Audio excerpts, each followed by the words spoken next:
जानती हूँ। मदरसे में क्या मिलेगा भाई पढ़ करके? मदरसे से पढ़ करके कोई मुसलमान लड़का इंजीनियर डॉक्टर बन सकता है क्या? तो बनेंगे ना।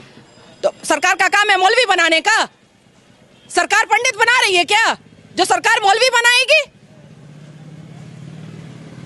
आप मतलब इतने उसमें गुस्से में बोल रही हैं, ठीक है, लेकिन ये बताइए मुझे आप कि गुस्से में नहीं हूँ भैया, आपको समझना पड़ेगा। 1450 साल से ना हम एक सुई नहीं बना पाए हैं, एक सुई नहीं बना पाया है मुसलमान। बड़ी बड़ी लंबी लंबी बातें हम अवैसी की सुनते हैं। अच्छा। और शिक्षा के ऊपर कोई काम नहीं हुआ है। किसी भी तरीके का रिफॉर्मेशन नहीं आया है इस्लाम में। आपको नहीं पता है कि क्या दुर्दशा है मुसलमानों की। हम मुसलमान भारत को आप डेटा में निकाल करके गूगल में देखिए, शिक्षा में भारत 79% शिक्षित लोग हैं। सच्चर कमीशन का रिपोर्ट देखिए, हम मुसलमान दलित से भी पीछे हैं शिक्षा में, क्योंकि हम पढ़ना नहीं चाहते हैं। खाली तलवार दिखाओ, शलवार पहनाओ, तलवार दिखाओ, शलवार उतारो, यही काम है। इससे निकलेगा मुसलमान तभी जब मुसलमान शिक्षित होगा। मुसलमानों को शिक्षित होना पड़ेगा, तभी उनके अंदर रिफॉर्म हो, तभी वो रिफॉर्म हो पाएंगे। तो मोदी ने क्या किया 10 सालों में मुसलमानों के लिए, खास करके क्या किया मोदी ने? देखिए, अब तो मुल्लाओं का काम भी मोदी जी को करना पड़ रहा है।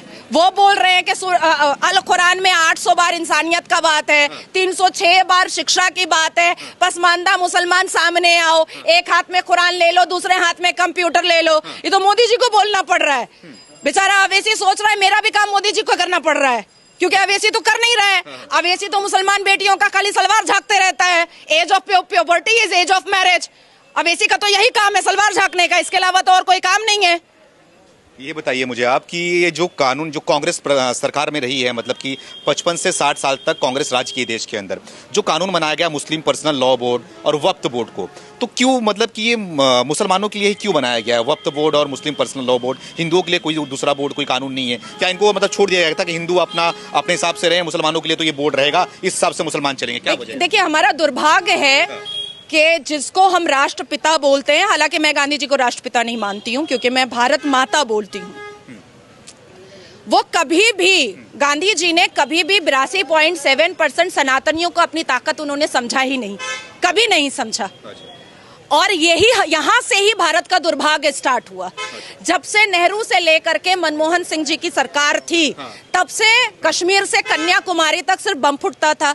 यासीन मलिक और लश्कर तैयबा और फलाना और धमाका ही होता था। मुसलमानों का कभी हलाल सर्टिफिकेशन बन रहा है, तो कभी दारुल उलूम बन रहा है, कभी देवबंद बन रहा है, तो कभी इत्तेहादुल मुस्लिमीन बन रहा है। भाई, ये भारत है। भारत का सिविलाइजेशन क्या है, हमारी सभ्यता क्या है, हमारी संस्कृति क्या है, हमारे संस्कार क्या है, हमारा श्रीमद् भगवत गीता क्या बोलता है, ये तो किसी ने पढ़ना ही छोड़ दिया। संविधान भी पढ़ना छोड़ दिया। बेचारा मुसलमान, अरे वो बेचारा कैसे है? कोई मुझे बताए तो कि बेचारा कैसे है? आर्मी के बाद सबसे ज्यादा प्रॉपर्टी किसके पास है? वक्फ बोर्ड के पास है। सबसे ज्यादा संपत्ति कौन हड़प करके बैठा हुआ है? वक्फ बोर्ड लेकर के बैठा हुआ है। देवबंद जमात का मतलब समझते हैं क्या है? आप जिस देव की पूजा करते हैं उसको बंद करना। अच्छा, देवबंद यही मतलब ही निकलता है। आप जिस देव की पूजा करते हैं उसको बंद करना। इस्लाम की 4 स्ट्रैटेजी है, जो बात नेहरू जी भी जानते थे, गांधी जी भी जानते थे, इंदिरा गांधी जी भी जानती थी। अल तकैया, दाई, जिहाद, जजिया। अब बोलिए अल तकैया क्या है? अल तकैया, हिंदू मुस्लिम भाई भाई, आपका खून लाल मेरा खून लाल, हम दोनों संविधान को मानेंगे जब हम टुकड़े टुकड़े गैंग रहते हैं। जब इस्लाम के मानने वाले थोड़े थोड़े होते हैं तब। उसके बाद फिर आ जाता है दाई। अब आपने मेरे ऊपर बिलीव कर लिया अल तकैया में कि ये तो मेरे संविधान को भी मान रही है, मेरी मिट्टी को भी मान रही है, हम दोनों का खून लाल भी बोल रही है। उसके बाद आता है इस्लाम की दावत। आपका धर्म खराब, मेरा इस्लाम अच्छा। आपका धर्म में इतने सारे भगवान, मेरे इस्लाम में एक ही अल्लाह। आपके धर्म में महिलाओं की इज्जत नहीं है, मेरे इस्लाम में महिलाओं की इज्जत है। आप अगर 5 सेकंड के लिए भी कन्विंस हो गए, वहीं पे मेरी जीत है। और अगर आप कन्विंस नहीं हुए, तब आता है जिहाद। निकालो तलवार और बोलो सुमित को कि गला सरतन से जुदा, सरतन से जुदा, वही होगा। उसके बाद आता है जजिया कि सनातनियों के घर से अगर एक गला कट गया, फिर भी घर वाले नहीं माने और इस्लाम कबूल नहीं किए, तब आएगा जजिया कि तुम हमको संपत्ति दो, प्रॉपर्टी दो, बहू दो, बेटी दो, सब कुछ दे दो, तभी हम तुमको माफ करेंगे, नहीं तो नहीं माफ करेंगे। ये मतलब होता है। हाँ, ये 4 स्ट्रैटेजी है इस्लाम वालों की, और ये 4 पर चल रहे हैं, चलते आ रहे रहे हैं। और अब भी अगर सनातनियों को नहीं समझ में आ रहा है तो और कैसे समझाया जाएगा भाई। मुझे तो मतलब दुर्भाग्य लगता है कि मजारों पे सनातनी जा करके मुंह का बदबू लेते हैं, पानी फुकवाते हैं। काहे को जाते हो भैया मजार पे? कौन मुसलमान दाढ़ी टोपी वाला मंदिर जा रहा है जो तुम जाते हो मजार पे? और हमारे अल कुरान ने तो मजार परस्ती मना किया है, गुनाह कहा है। सनातनियों को अपने जोश को दोबारा लाना पड़ेगा, अपने सिविलाइजेशन को मानना पड़ेगा।